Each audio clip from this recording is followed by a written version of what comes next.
Hi, good morning. Today we have Reverend Mary Beth with us as Reverend Mark is out of town, and I'm going to invite her to come up for the opening prayer.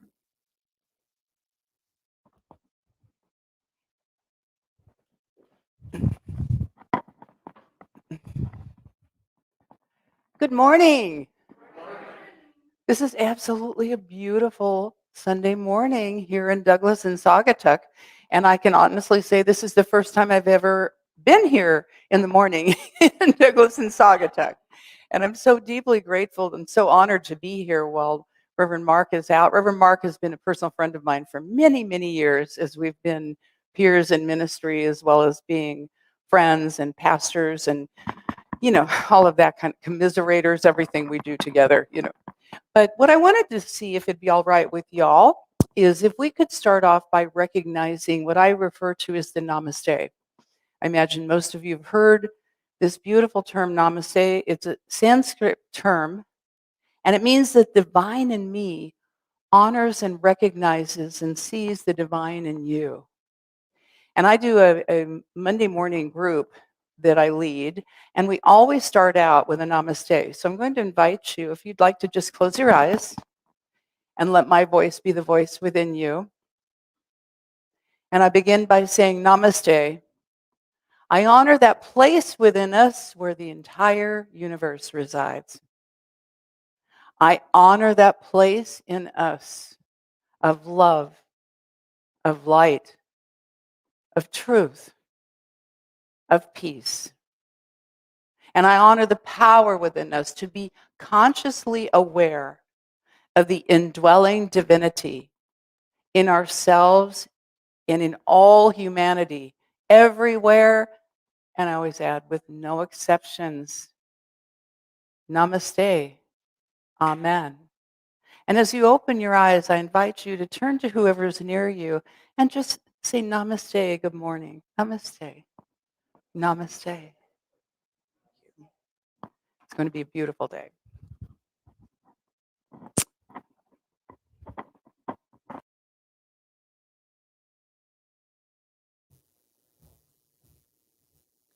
What a warm way to begin our service today. Thank you so much. Feeling the universe living inside of us creates such a feeling of warmth and welcome. Hi, my name is Liz Sterling, and I'm here today as your platform host.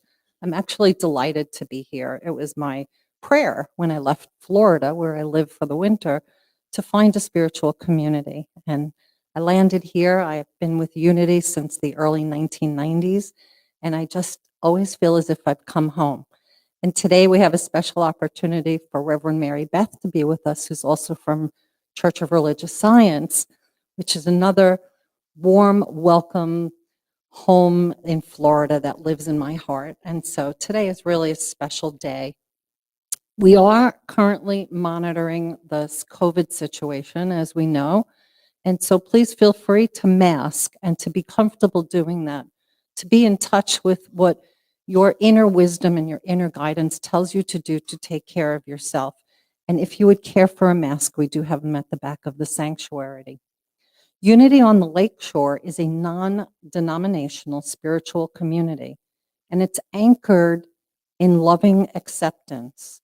And if you are here with us for the first time, please know, whoever you are and wherever you are on your spiritual journey, you are welcome here. At this time, we will light the Christ candle. Sandy, I believe Sandy is scheduled to come up, but I don't see her at the moment. So that would be lovely. Thank you so much. What's your name?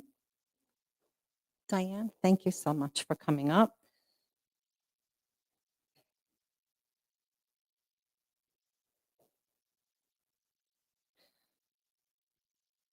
And we light the Christ candle, remembering the Christ in us. Thank you. Please join me in speaking our vision statement. You will see it on the slide above. Every life, a spiritually transformed life. And now our affirmation of faith. There is only one presence and power as me and as the universe, God, the good, the omnipotent. And please join us for our congregational song. The lyrics are also on the slide.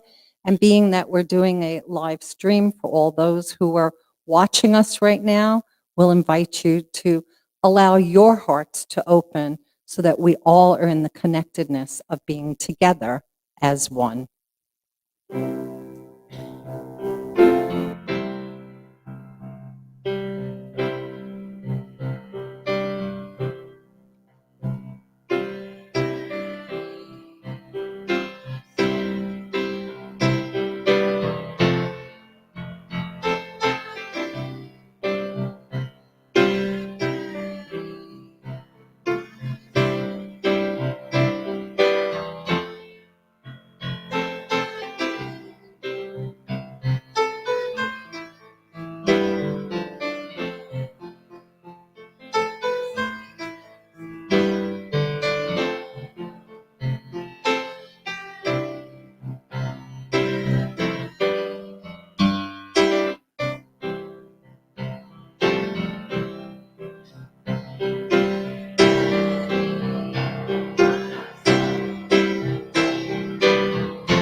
I'm holding before me the book, and it's called The Daily Word. It's available at the back and also outside. And we use the daily word as an inspiration on a daily basis. And they're available here in the beginning of each month and throughout the month. I'll pick one up. I refer to it. It's my guarantee of a bit of spiritual nourishment in the morning that I gift myself. And so I'm inviting you today to experience the daily word, and the topic is inspiration. I move in harmony with the creative flow of inspiration. Sometimes I feel inspired by the words of others, and sometimes I am inspired more by action. Today, I take my inspiration from the story of Charles Fillmore, a businessman who marveled at his wife's complete healing from a serious illness. Well, this prompted him to embark upon an intense period of prayer, meditation, and study that led in 1889 of unity, which has now become a global spiritual community. So Charles Fillmore, he allowed the Spirit to move through him, through his meditation. I take this story to heart and find my inspiration in my feelings of awe and wonder, love, or even healthy curiosity. Feeling an awakening of inspiration within me, I center my awareness in God. Divinely inspired, I move in harmony with the creative flow that blesses the work of my mind, of my heart, and of my hands. But truly it is the spirit in a mortal, the breath of the Almighty, that makes for understanding. And that's Job 32:8. And that is the inspiration from the Daily Word, and today, August 22nd. Michael is going to lead us today in the meditation. Please. Thank you.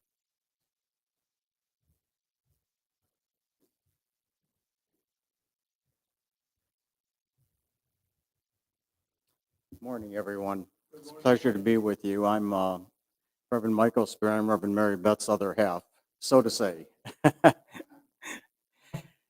So I just invite you to let yourself be present in any way comfortable this morning. I love those words that Liz just read about, that divine inspiration moving through us, and knowing that those words that were written by Charles Fillmore so long ago are words spoken by each of us too, because that same spirit's moving through each of us in this moment. So I invite you, if you'd like to close your eyes, feel free to, just or not, just be comfortable as you are, because I know right here and now that the one presence, the one power, spirit, is present in this place. God is present in this place.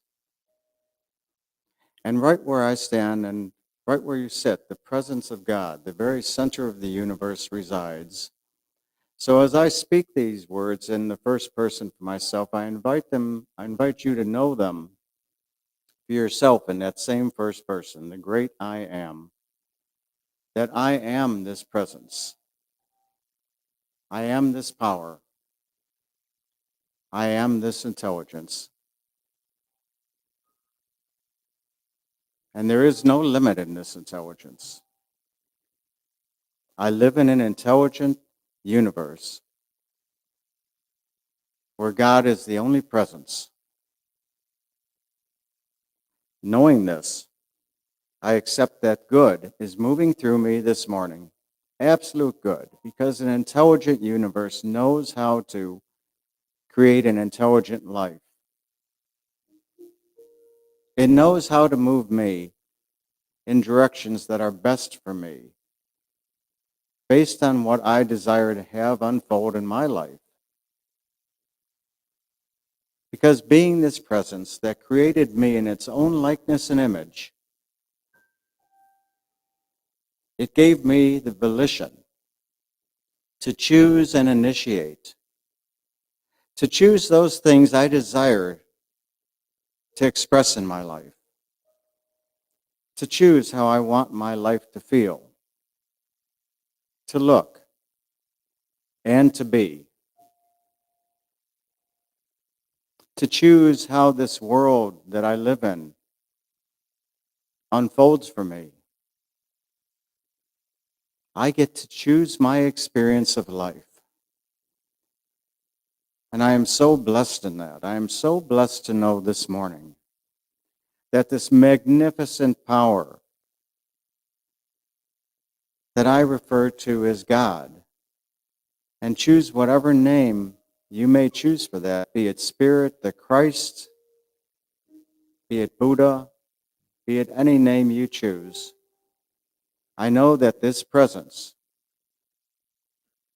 is uplifting me right now into a greater and greater expression of life in every moment of every day, in every way. And there is no limit in this, no lack in this.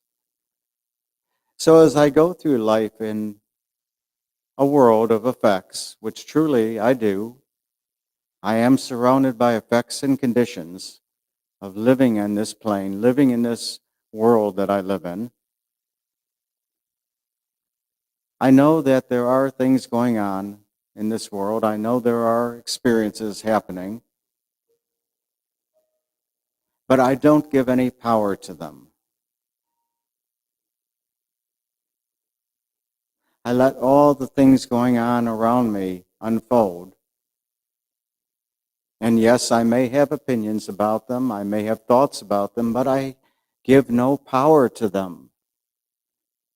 Because the only power is in the presence of Spirit. So this morning, I let this presence, the presence of Spirit, move through me fully and completely in every way. I let it fill every aspect, every portion of my being. I take a moment right now just to feel the presence of Spirit moving through me.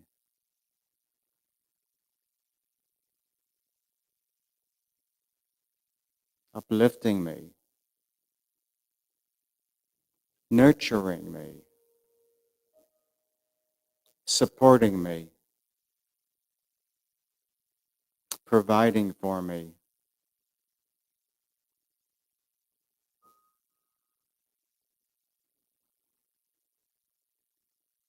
It is God's very nature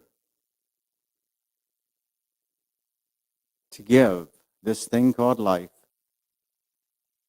in absolute good measure,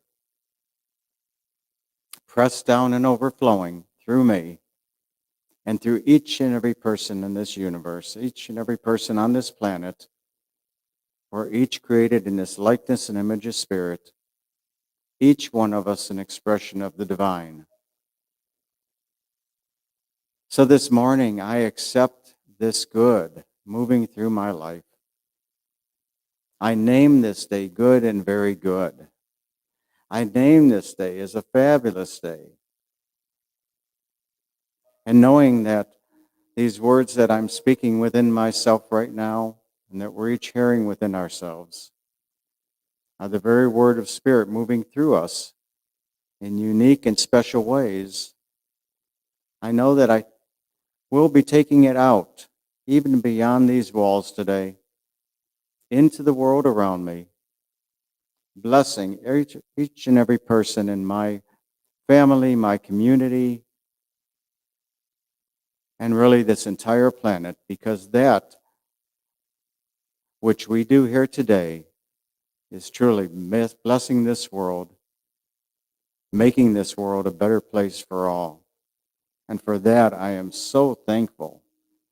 Say thank you, Spirit. Thank you, God, for the presence of life moving through me today and for this wonderful world that we live in. I see it as peaceful, loving, and harmonious right now. Thank you, God. I release this word in the knowingness that all is well, all is good, and it is done and complete here and now. Thank you, God. And we join together in this by saying, and so it is. Amen.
Suzanne, that music was just, we were primed by Reverend Michael, and the music was just so uplifting and divinely inspiring. Thank you so much.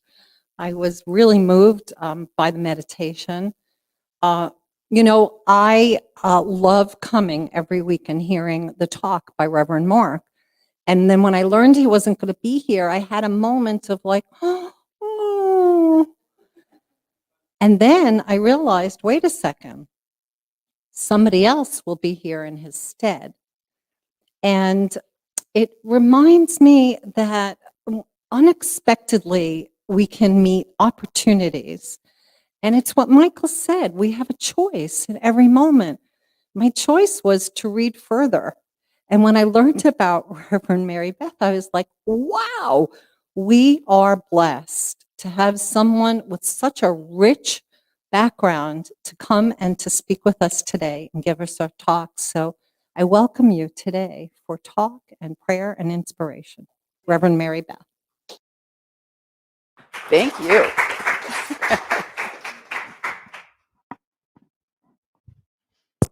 Okay, I'm going to get situated here. While I'm doing that, I wanted to let you know, Mark and I really do go kind of far back. And I thought I might tell a little story on him. I don't know if he's ever shared it with you. Yeah. When Michael and I were driving, we stayed in St. Joseph. And so we're driving here and we're in a bit of a hurry, and we're noticing that Siri's telling us we're not going to be there right at 9:30, and so we're trying to pick the pace up a little bit. And it reminded me of Mark, who in Chicago area.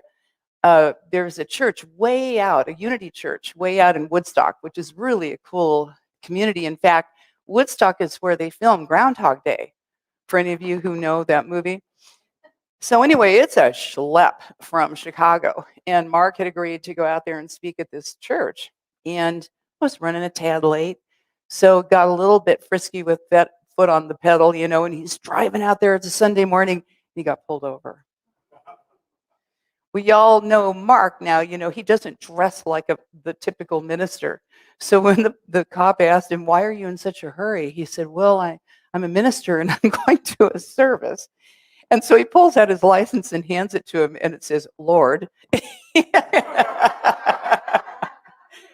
So now I don't think this is an urban legend because he told it at the church. So I'm not telling anything he hasn't said. But apparently the policeman asked him, it goes, "Okay, what Bible verse am I thinking of?" And Mark goes, "Look, I'm a minister. I'm not a mind reader."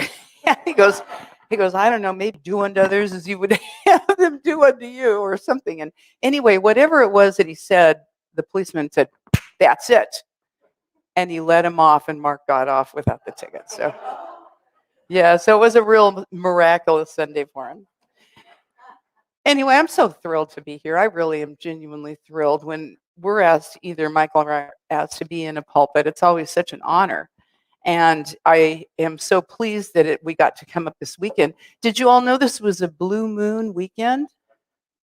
And they don't come around for another till 2024. So I'm hoping I'll come back before 2024 and be with you all, but at least I'm here today. And I'd also love the fact that you sing the song, "Get Ready, My Soul." That's a Daniel Nahmod song. And he's a very good friend of ours. In fact, Unity in Naperville, the church that Michael and I are members of, we're fortunate to have him live a couple of weeks ago. So anyway, my sister church out in Unity in Naperville is just holding you all in consciousness and prayer this morning, and let's do that for them too. Our minister there is actually on a sabbatical. So we're doing well without her, but I know how it feels. I know you miss your family there. So hopefully we'll walk out with some inspiration. I'm going to suggest something to you all. You got up. This is one of the most beautiful places in the world to vacation, and you got yourselves over here, and you're willing to sit for an hour, and you came here for a reason. Is it possible that you could even entertain that when you leave today, when you walk through these beautiful glass doors, that you are not the same person who walked in? And that something, even some small shift, shifts you so much for the better that you open your heart or you open your life in some way, shape, or form that you maybe hadn't expected when you walked in here? Are you willing to just kind of hold that as a possibility?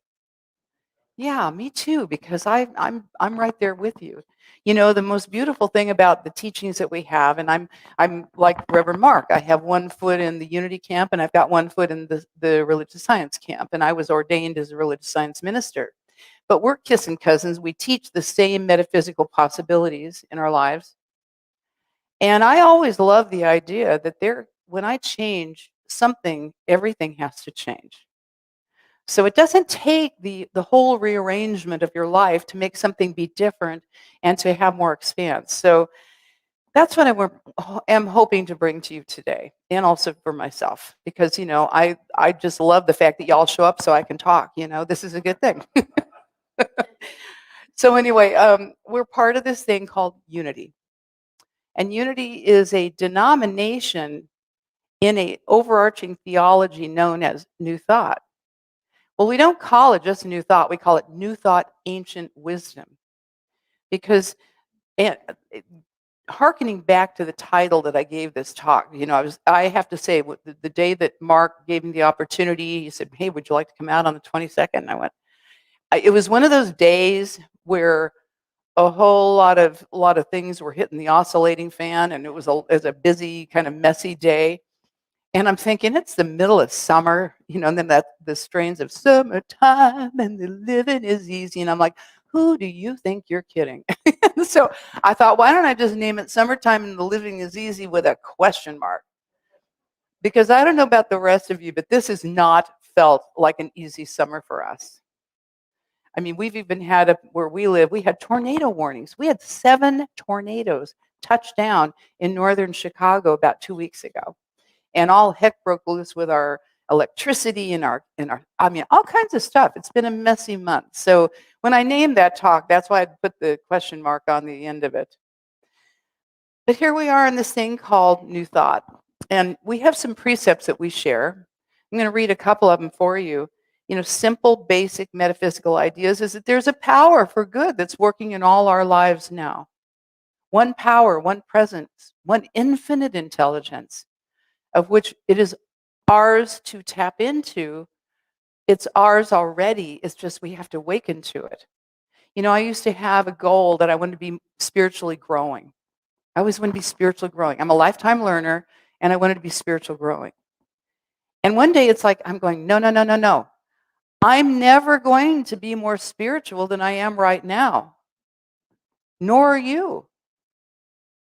But what I want to be is I want to be awake to it. So my new goal became wake up. Wake up to what's already happening in my life and become more conscious of that. And that feels so good to me, because there's no place I can't go where I can't wake up to something new. You know, another one of them is each of us has access to universal power, and in that way we are very powerful. And I'm going to talk to you before my lesson is over about a book that talks to the idea of each and every one of us has the perfect power within. And just how we're using that perfect power is what we can awaken to and grow into and be lifetime learners for. There's never a moment in my life where I will not be working this path. And the last one I thought I'd share, because it's part of what I've got going on here today. My thoughts and yours, our attitudes, are powerful messages to the universe and to each other. We create a mental atmosphere through our thoughts, a mental atmosphere. And you can feel it, can't you? When you get in the room with other people, haven't you ever noticed you can go into a room and no one's there and you can feel the energy in that room from whatever happened before? Have you ever had that moment? And this says we create that mental atmosphere through our thoughts. Our mental atmosphere draws experiences, events, and circumstances to us. As we change our thinking, our mental atmosphere changes, and we attract new people, places, and things to us. So, you know, we call this New Thought, Ancient Wisdom. And so truth.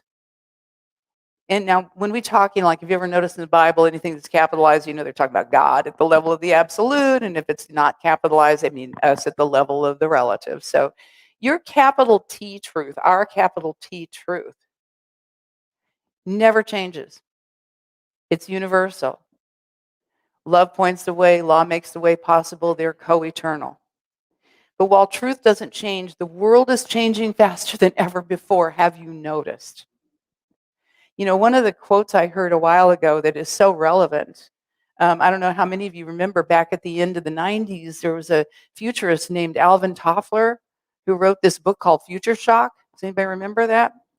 And one of the quotes out of that book that just sticks with me, he says, the illiterate of the 21st century are not going to be those who can't read and write. He said they will be those who cannot learn, unlearn, and relearn. Whoa. And that's not easy because, you know, like they say, if you ever want to try to teach tennis to people, the hardest people in the world to teach tennis to are people who know how to play tennis, right? So this unlearning, how do we unlearn and relearn? That's the challenge. And I don't know about the rest of you, but the older I am, and I've got 2 grandkids now, and, you know, I'm teetering right into the 7th century, 7th decade. I'm getting up there. Can't even remember what it is. But, you know, the older I get, I don't know about you, but I disassemble a little less slowly than I used to. You know, it's not quite as easy and facile. But what I really realized is this teaching, like when we talk about, there's no easiness about this. Trust me. Anyone who wants to tell you this is easy, I'm going to challenge that. But I will tell you it's simple. Simple truths. Simple truths. But years ago, I wrote a little thing that says, simple truths aren't learned with ease. They're the forest for the trees. They're hard to grasp. But once they're known, they're the seeds from which I've grown. But there's simple truth. One of the ones we hear a lot about. How many of you have heard the expression, change your thinking, change your life? How many of you? I mean, pretty much all of us, right? And you know, it'd be interesting if we did a poll of who said that. I went around, I asked all of you who said, change your thinking, change your life. Shout out a couple. Give me a couple of who you think said it. Deepak Chopra. Who else? Marianne Williamson, Wayne Dyer, Gandhi, Yogananda, Ernest Holmes. So here's the funny thing is, actually, William James was one of the first people. The philosopher said, if you change your mind, you can change your life.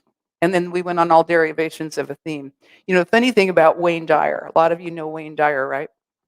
And, you know, I don't know if you remember back before he became a spiritual paragon, you know, through the Hay House, through Louise Hay House.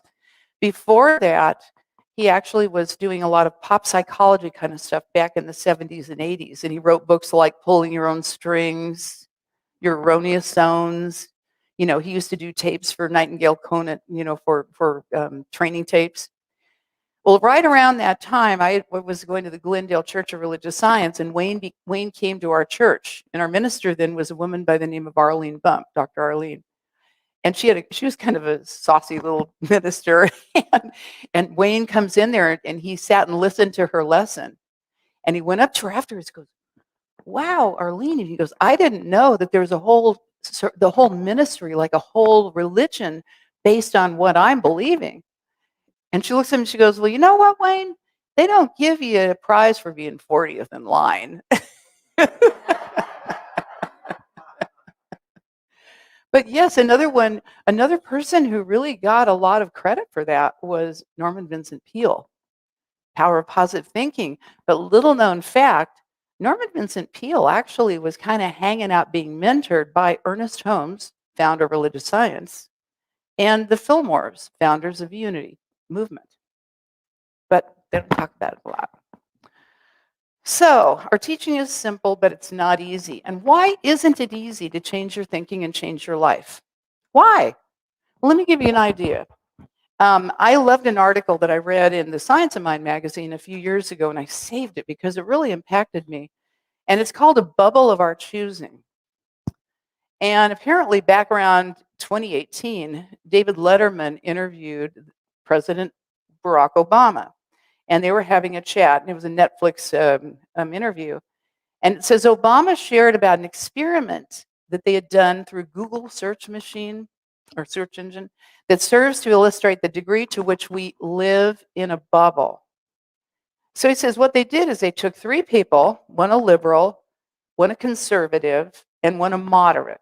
And they asked them just to Google the name Egypt in their computer. And here's what happened. The liberal got back a bunch of information on Tahrir Square. The conservative saw information on the Muslim Brotherhood.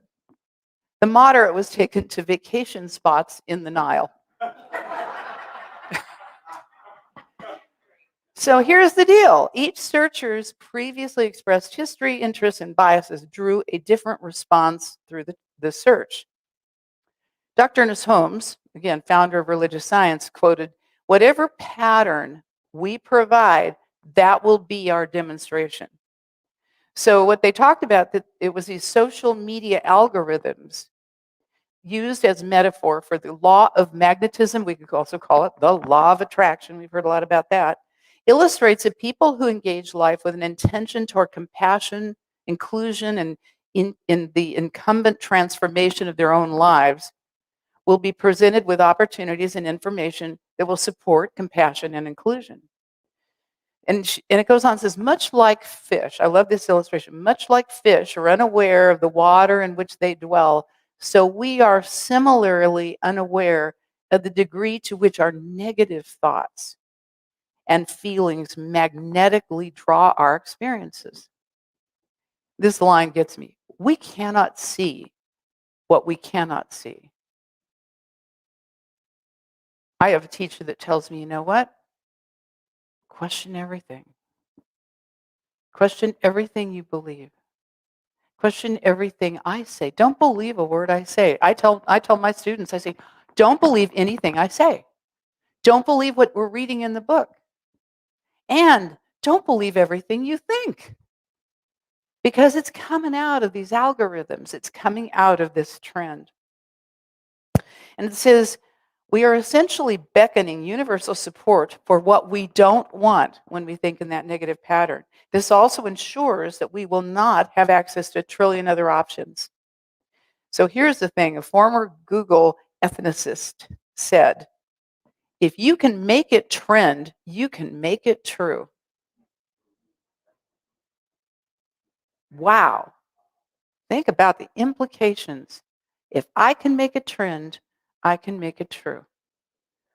Trend is nothing more than repetitive thinking in a certain direction. You know, there's a quote that says habit of thought. It says, a habit is such that when you think in a natural way long enough, it will come by mere familiarity to seem natural and proper. And so you think about the trend of the way we think in a natural way or behave in a natural way. It would be contrary to the very things we want to bring into our life, and yet it's how we've always done it. You know, it's the way we did it. Well, we can change our thinking, change our lives. Well, that sounds so easy, but why isn't it easy? Because we haven't made it trend yet.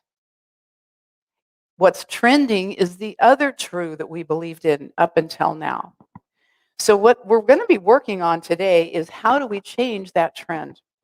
And it goes on, it says, whenever I engage spiritual law and entertain consistent visions of our highest good, I am also setting an empowering trend in motion toward a higher truth, a world that works for everyone. And the article ended with, what is trending in your life right now? Kind of remind me of that, what's in your wallet? Yeah. What's trending in my life right now? So what's trending in our lives right now, folks, is the old subjectified thoughts and beliefs. That stuff you've probably seen the iceberg if you've been around metaphysics at all. You know, we use the illustration of the iceberg where the tip of the iceberg is what we know and we're conscious of. And then below the surface, that whole iceberg down there is the subconscious subjective. And that becomes the seat of our memories, the seat of our belief systems. And it's also kind of fluidly a part of the race mind consciousness and what people believe at the race mind. That's all the stuff we're swimming in here. So it's at what we can work with consciously at the tip of the iceberg. So how do we know? What we know, subjectified thoughts and beliefs that we believe for so long, they have become so true that we can't see what we can't see. Well, the way we can know is by what's in our lives, not just what's in our wallet. What are the clothes we wear? Who are the people we hang out with? What are we thinking about? What do the books look like? What do we do when we wake up in the morning? What's the last thought we have at the end of the day? And on and on and on. Because all of that is coming out of what we have believed in up until now. So this teaching is really about treat and then move your feet, okay? And so there's time to think, and then there's time to take action. Dr. Nussbaum's founder of Science of Mind, foundational teaching, and also the church known as religious science, made a statement that we laugh about, but it's true. He says, information without application is hallucination. So a lot of us kind of hallucinate our way through thinking we're in, they say it's not how long have you been in new thought. It's like, how long has new thought been in me? And how I want to work out of that. I want to live out of that. So here's the thing. I thought about this and I really thought, what can I do? Because if it's not practical and really if it's not fun, I'm not real interested. So I thought, well, on a beautiful Sunday morning here in Saugatuck, I kind of like to bring to you all a couple of things that work for me as I work on this whole thing about changing my algorithms and changing what's trending in my life and having a way to do that, tips and techniques for metaphysics, right? So here's one. Number one is an aphorism, a truth that says principle, which is the highest level of law, principle, life, God, is not bound by precedent. Principle is not bound by precedent. I mean, that sounds like a big mouthful. But here's the thing. If principle isn't bound by precedent, that means I could do something different. I could think something new and start a whole new trend, right? I could start trending something else. What did Jesus say? Jesus said, behold, I make all things new. Well, how do we make all things new? Through that Christ consciousness, that ascended idea that isn't looking at the experiences, the effects, the problems, the situations, the worldview, all that. It's that higher idea. Anything's possible. Anything's possible. So behold, I make all things new. So when you say principle isn't bound by precedent, that's kind of a mouthful, try to remember. But how about trying to remember this? Every time you catch yourself with I'm always late. I always forget to, see, I knew it would happen that way, or, oh, I can never get ahead. Oh, we've done it that way all the time. Oh no, I always get behind slow drivers. I can never count on him, her, them, whatever. And every time I make plans, it rains. Any of these things, maybe trend, those kinds of things that you hear yourself saying? Here's the way you stop it. You stop right there, and after you hear yourself say it, you go, up until now. Let's do it. Let's give it a try. Up until now. Up until now. Think of something you do to yourself. You go, up until now. And you know what that's doing? It's like saying, stop. That was before. This is now. So up until now, but now, and then you have to put what you want after that. So, oh my God, I'm always running late up until now. And now I affirm that I'm right where I need to be, right when I need to be there. I always get behind slow drivers. Oh, up until now, I'm right where I need to be. I'm going to get there right when I need to get there. And I feel peaceful and poised. I can never count on them. I can never count on them up until now. And what I'm going to do now is I'm going to collect evidence of a new conclusion. So what it really is requiring is that we kind of create a new conclusion. We have a teacher who used to had the statement. She'd say, "In the beginning is the conclusion." True. You start with the conclusion, and guess what? Our little brains, these brains we've got, what they do. I know your mind because it's just like mine. What happens is when I've got a conclusion about a person, place, thing, or me, I will attract evidence of being right. I don't even know I'm doing it. It's like a filter. I filter out everything that I've done that's been on time, and all I can see is when I've been late. Or I filter out all the times this person was there for me, and I can only see when they weren't. Things like that. So a lot of it is really when we go up until now, that is like the beginning of a new conclusion. Isn't that cool? So that's one technique of how to change your thinking, change your life. Because, and this is cool, because if you've got grandchildren or people living with you or kids or, each other or this perfect, you guys are a spiritual community and you're down and the coffee smells so good.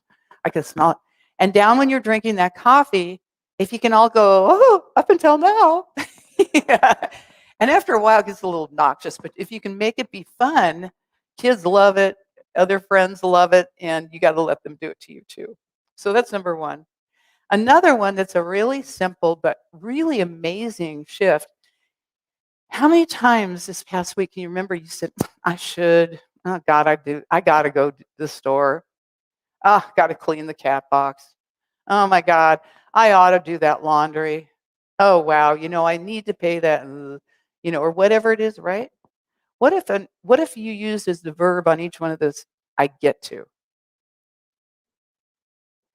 It's a teeny little subtle thing, folks, but if you move from I have to or I've got to I get to, there's like an empowering thing. Do you feel how more empowering and how more vibration there is in the idea of having the ability to name it and say, hey, I get to come to Saugatuck and talk at 10 o'clock, which is actually 9 o'clock in Chicago, which means we got up early. Yeah.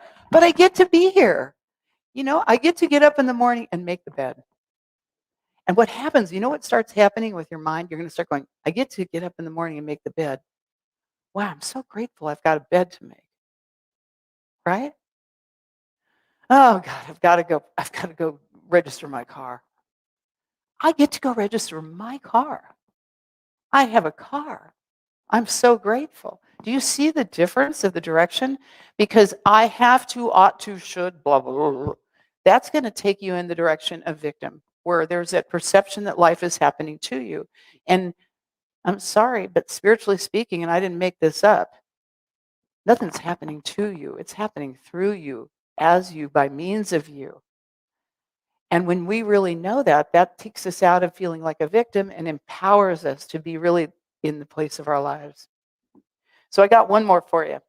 Are these good? So we got, yeah. So right now we've got up until now. So let's say up until now, up until now. And now we go, I get to. Yeah. Okay, now here's the last one. Are you willing to do whatever it takes to get the thing you say you want? Are you willing to do whatever it takes to get the thing you say you want? That was asked of me 26 and a half years ago by a savvy minister. And that question changed my entire life because it also happened to be at the time when I was incubating my RPM. I don't know if you got RPM incubations in here, but it stands for right and perfect mate. And I was incubating for my right and perfect mate. And I was going to my practitioner at the Glendale Church of Religious Science and other ministers. And I really believed this was going to be happening. And this minister said, well, are you willing to do whatever it takes to get the thing you say you want? And it didn't even occur to me to say no. I just went, yes, because I was really clear. And from that point on, once I made my yes statement, because I knew what I wanted, and once I made that yes statement, then I began to affirm it rather than ask the question. I would say, I am willing to do whatever it takes to get the thing I say I want. I am willing to do it. I had Post-it notes all over the house, said, yes, now, yes. And what's very interesting, I have done a lot of counseling over the years, and I've used that questions tens and tens and dozens of times with people. And you want to know what one of the first questions people ask? They say, they look like this. What does it mean? Like, you're like, what do I have to do? And part of what it means is you got to not know. It's like saying, here's your blank check, universe. And the other part of that is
governed through law. Most important of all is that this very power is centered in you and is you. And so he gives this explanation. So I want y'all to close your eyes if you're willing, so you tune out what's out here. And now in your mind, I want to see you draw a circle as if it's on a piece of paper. See a circle being drawn right in front of your eyes. And then right in the very center, I want you to put a dot. This is the way it is with each one of us. Each one of us is the center of a little world in which we live. Your world has to be seen through your viewpoint. You are the most important thing to you in this world, even though you might like to think you put others first. Even when you are thinking of others, you are still relating yourself to them in a certain way. And now I want you to get an eraser in your mind, and I want you to erase slowly all the way around the circle.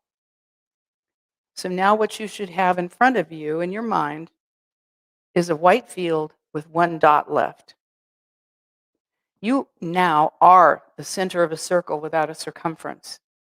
By erasing that circle or eliminating the boundary of your world, you have entered into the infinite life of the mind. You find you are the center of an infinite life in which you can relate yourself to the wholeness of life without subtracting from or detracting from any other part, because it is infinite. It is without limit. And in that circle, everything is possible. So you can open your eyes. And that was written, in the 50s or something. Now here's the deal. We talk about New Thought, Ancient Wisdom. Thousands of years ago, Hermes, the thrice great, made the statement, God is a sphere whose circumference is nowhere and whose center is everywhere. And you just proved it to yourself. It's like sitting at your terminal on your internet. You log on with such ease, not realizing that you were logging on to the universe. You're sitting at the center of it. And your algorithms are going to bring to you, through your subjectified thoughts and beliefs, what you believe. It's trending, and it will bring you evidence of it. That's why the futurist Ken Wilber said, people don't live just looking at different worlds. People live in different worlds. That's what's going on in this world today. Thinking about that gives me more tolerance and compassion for other people, because I can't know what they have trending. I don't know how it got there, but I can know what goes on for me. And you can know what's going on for you. So try these little tips, techniques. Definitely work on your meditation. Definitely work on your affirmative prayer treatment, whatever you call it. But be willing to really look at what is trending in my world and what do I want. And now I know through God all things are possible. I can surely get there. So let's go ahead and take that into prayer.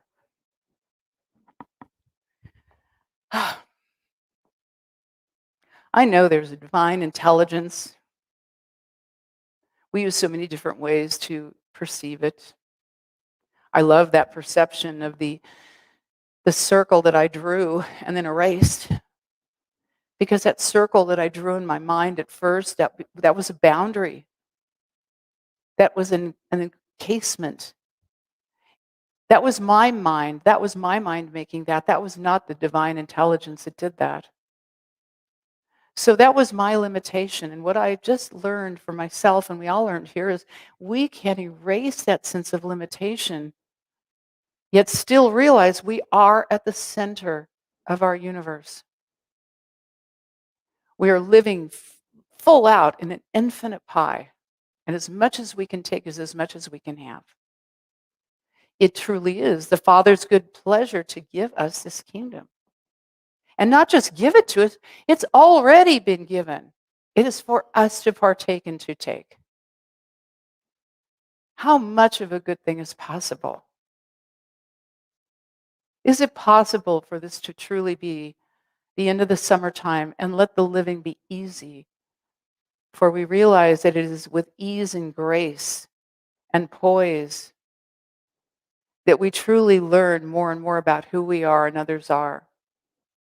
And as we love ourselves more fully and more greatly and see the possibilities for ourselves, regardless of age, color, or creed, that we can also know that for others in our lives.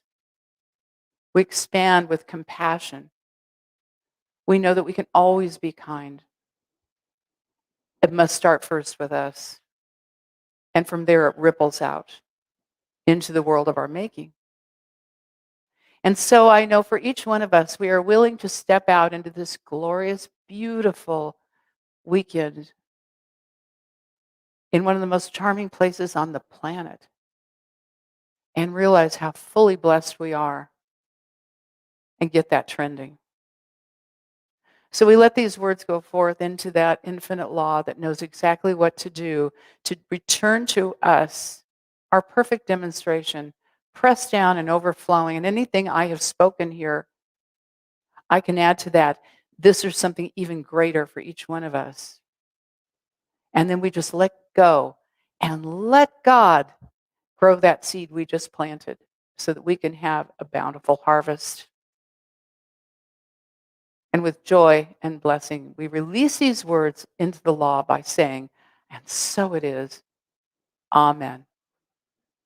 So it is. Thank you. Thank you. Oh, that's my script. Oh, no, that's not my script. All right. I believe this is now the opportunity for us to exercise tangibly the principle of full out circulation, because as we give, so shall we receive. You know, the interesting thing about circulation is it isn't just giving and receiving, it's actually three parts. It's like as we receive and as we give, there's also that other part that which is ours, we can enjoy and use more fully. And when we know those three things, there's that wonderful statement that says, out of abundance, we take abundance and abundance remains. So would our ushers please come forward? And I think there's going to be recitation on the, which you're going to have to read for me. So come on forward. And let's know these words together. Find love through me, blesses and multiplies all that I have, all that I give, and all that I receive, and I are grateful.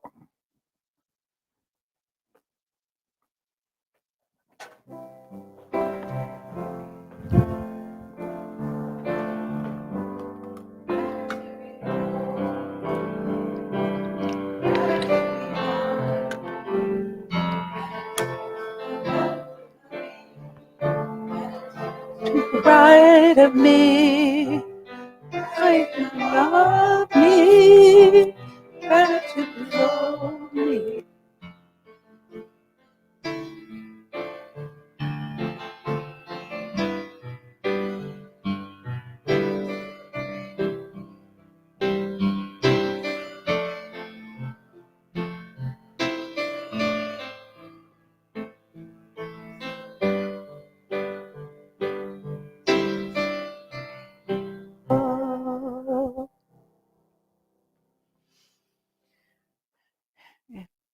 And so as we receive these gifts, we recognize that they go forth to heal, to prosper, and to bless. Not just those of us who are in this beautiful church, also blessing this beautiful church, but the outreach, the ripples that go out from the good that is done here in this wonderful spiritual center are uncountable. For something wonderful is happening by means of each of us as we contribute, whether it's through our gifts, of our tithes, or of our time, or just of our presence. We know that it matters. And we know that this work we do is blessed. Thank you, God. Thank you, God. Thank you, God. So it is. Thank you.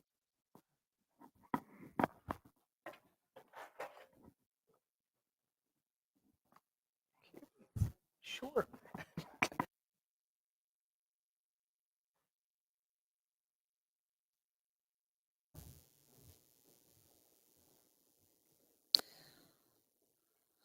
Uh, we have just had a beautiful teaching, prayers, a giving and receiving. And just like the algorithms, there are growth opportunities for us in our giving and receiving. And so I just wanted to make a note that there is an option for giving through text, and especially if you're watching us online, this is really easy. And you would send the word give. I hope we see it on the screen overhead. Send the word give to the number 616-236-5205. That's 616-236-5205, and you could take a picture of it. And if it's your first time giving, this is a way you'll receive a link with instructions. And it's an opportunity for you to give through text and to support this beautiful and wonderful Unity Church and the place in which you can tithe to. So you can specify a dollar amount, and this is available online through the website at unityonthelakeshore.org/donations. So thank you very much for that. We had a beautiful service, very touching. I've got great takeaways. I've got a whole page of notes. So thank you for that. It was really great. I'm going to make a few announcements, but very important. You mentioned the word coffee, and I don't know if I didn't catch it if you felt it wafting up the stairs. We have coffee downstairs, and we have refreshments after, and a great way for you to feel welcomed into the community. If you're here, if you're at home, go brew yourself a cup of coffee and send great thoughts to us and those that you love. Please join us after for refreshments. This Wednesday, we will continue our book study group, and we will do a wrap-up of Mark's book, Thou Shalt Not Suffer, 7 Steps of a Life of Joy. And this is a study group on Zoom. Everybody can join. The Zoom link was sent out in an email and newsletter. It's also available on the website, Unity on the Lakeshore, and also on the Facebook page. It would be so great if you went to the Facebook page and you liked it. Tell your friends that we're a happening thing. And if you can, please go to the Facebook page. You'll also be able to get today's service will be there. And you can share that with other friends. And you'll have a chance to find us. It's facebook.com/Unity Lakeshore. Next Sunday, that's, Sunday, September 29th. It's August, okay. So it's next Sunday on August 29th after the service. If you'd like to, please stay for the annual hall meeting. Members and non-members are welcome. And then after that, next week, I have to tell you, there's going to be a little picnic in the park. Roger, right over here, is going to be serving his famous gourmet burgers. I did get the recipe. I've been making them every week. I love them. And Roger, you really have it down pat. You know, these are great burger sliders. Be asking people if they would downstairs when you go after the service today, when you are having your coffee and your refreshments. If you'd like to join us next week in the park, please sign up to bring a side dish or a dessert, and the sign-up sheet is downstairs. Are there any first-time guests with us today? Hello and welcome. Thank you so much for being here. And you can pick up a daily word book in the back, and there'll be an information packet that will be brought to you and given to you. And are there any other announcements from our community? Anything, anyone?